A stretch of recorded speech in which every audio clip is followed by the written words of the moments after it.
আপনার জীবনে হয়তো কোনো নেগেটিভ সিচুয়েশান এসছে বা নেগেটিভ কিছু ঘটেছে, সেই নেগেটিভিটির মধ্যে একটুখানি হলেও বা একটা হলেও পজিটিভিটি বা পজিটিভিটির ছোঁয়া খুঁজতে শিখুন।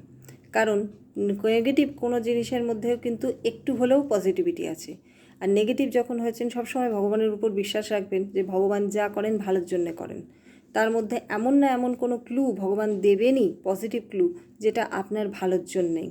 এবং সেই পজিটিভ ক্লুকে যদি ধরতে পারেন, তাহলে দেখবেন যে কেন এই কারণটা ঘটলো, কেন নেগেটিভিটিটা ঘটলো আপনার জীবনে, সেই উত্তরটা আপনি খুঁজে পাবেন, সলিউশনটা আপনি খুঁজে পাবেন।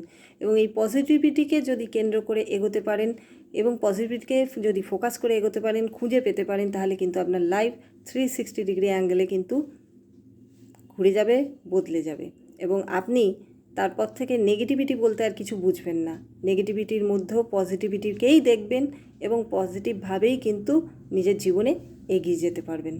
Think about it.